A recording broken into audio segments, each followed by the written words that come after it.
ഘോരാണാം ദാനവാനാം നിരുപമവ്രതനാം ഭാരഹിന്നാം ധരിത്രീം. ഓരോ ലീലാവതാരേരഴകിനോട് സമാശ്വാസയന്ധം നിതാന്തം ക്ഷീരാംബോധൗ ഭുജംഗാധിപശയനതലേ യോഗനിദ്രാമുദാരാം. നേരെ കൈക്കൊണ്ട് ലക്ഷ്മീ പുണരും പത്മനാഭം ഭജേതാഹ.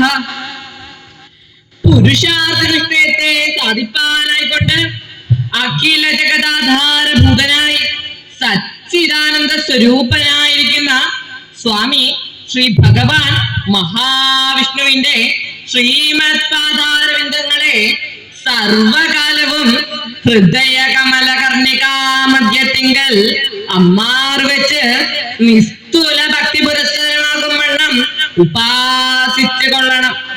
ആയത് എപ്രകാരമാകുന്നു എന്നാണെങ്കിൽ ഗുരുകാരുണ്യലക്ഷ്മി നിയോഗൽ.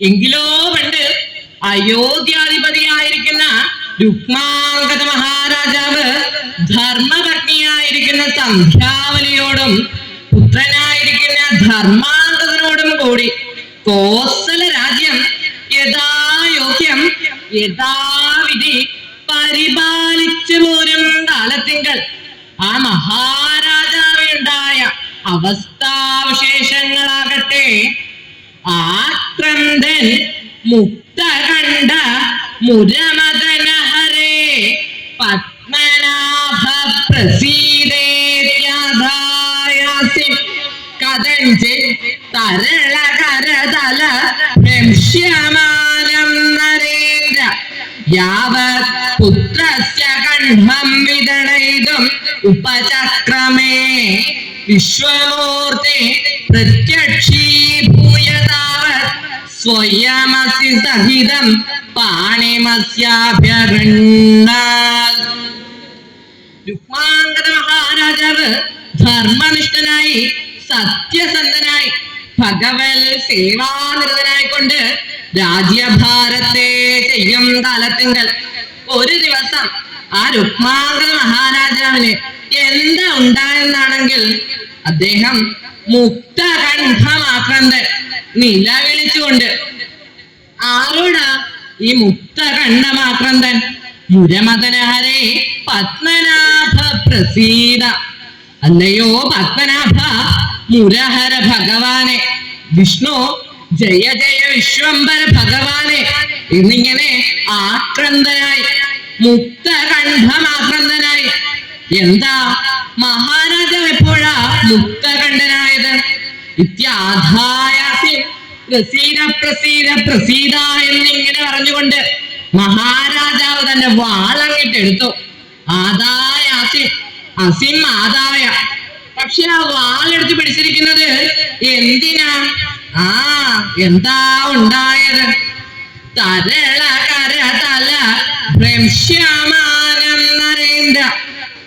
ആ നരേന്ദ്രൻ വാളൊക്കെ എടുത്ത് നിവർത്തിപ്പിടിച്ചുകൊണ്ട് അങ്ങനെ പറയുന്നതെങ്കിലോ പെട്ടെന്ന് തന്നെ തരളകരതല ഭ്രംശ്യനായ തന്റെ കരതലം തരളമായിട്ട് തളർച്ചയുടെ ഒരു അവസ്ഥ പോലെ ഉണ്ടായിട്ട് തളർന്നിട്ട് അസി വാൾ ഭ്രംശ്യമായ മഹാരാജാവിന്റെ കയ്യിൽ നിന്ന് താഴേക്ക് വീണു. വാളെടുത്ത് നിവർത്തിപ്പിടിച്ചിരിക്കുന്ന മഹാരാജാവിന്റെ കൈകൾ തളരുകയോ? ഇതൊന്നും ഉണ്ടാകാൻ പാടില്ലാത്ത കാര്യങ്ങളാണ്. മഹാരാജാവ് യുദ്ധം ചെയ്യേണ്ട ആളാണ്. യുദ്ധം ചെയ്ത് ശത്രുക്കളെ കീഴടക്കി പ്രജകളെ രക്ഷിക്കേണ്ട മഹാരാജാവ് വാളെടുത്ത് അങ്ങോട്ട് പിടിച്ചപ്പോൾ കൈ തളർന്നു, വാളു താഴെ വീണു. ഇതെല്ലാം ഇങ്ങനെ ഉണ്ടായതെന്നാണെങ്കിൽ മഹാരാജാവ് രാജ്യത്തെ രക്ഷിക്കുന്ന മഹാരാജാവ് തന്റെ ഏകാദശി വ്രത്തെ മുടക്കുവാനായിക്കൊണ്ട് ബ്രഹ്മാവിനാൽ നിയോഗിക്കപ്പെട്ട മോഹിനി അദ്ദേഹത്തിന്റെ ഭാര്യാസ്ഥാനം കൂടി അലങ്കരിച്ചു വരികയാണ്. ദ്വിതീയ ഭാര്യയായിരിക്കുന്ന മോഹിനി തന്റെ ഭാര്യ ആകുന്ന സമയത്തെങ്കിൽ മഹാരാജാവ് മോഹിനിയോട് പറഞ്ഞു, നിനക്ക് എന്ത് വേണമെങ്കിലും ചോദിച്ചോളൂ മോഹിനി, ഞാനത് നിനക്ക് ചെയ്തു തരാം. അന്നൊന്നും മോഹിനി യാതൊന്നും തന്നെ ആഗ്രഹിച്ചില്ല. എന്നാൽ ഇന്ന് മോഹിനി എന്തോ ഒന്ന് ആഗ്രഹിക്കുകയുണ്ടായി. എന്താ അത്?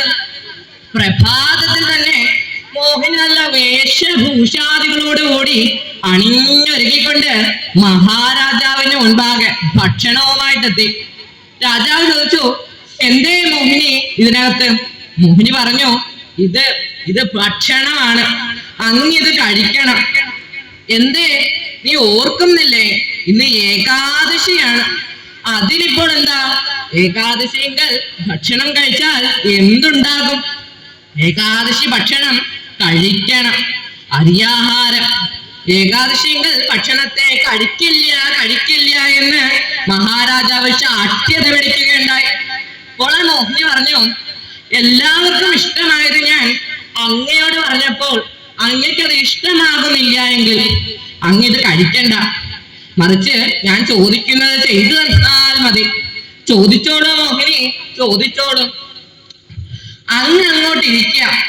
അങ്ങയുടെ പുത്രനായിരിക്കുന്ന ധർമാംഗതനെ അങ്ങയുടെ മടിയിലേക്ക് കിടത്തുക. ധർമാംഗതനെ മാതാവായിരിക്കുന്ന സന്ധ്യാവനെയും എടുത്തിരുത്തണം. ഓ, അതൊന്നും വിഷമമുള്ള കാര്യമല്ല. വിഷമമുള്ള കാര്യമല്ല പറയുന്നത്. വിഷമിക്കേണ്ട കാര്യവുമില്ല, ചെയ്താ മാത്രം മതി. എന്നിട്ട് വാളങ്ങിട്ടെടുത്തിട്ട് പുത്രന്റെ കണ്ഠം അങ്ങോട്ട് ഛേദിക്കണം. ഇതങ്ങോട്ട് കേട്ടപ്പോൾ തന്റെ മാതാവായിരിക്കുന്ന മോഹിനിയുടെ ഈ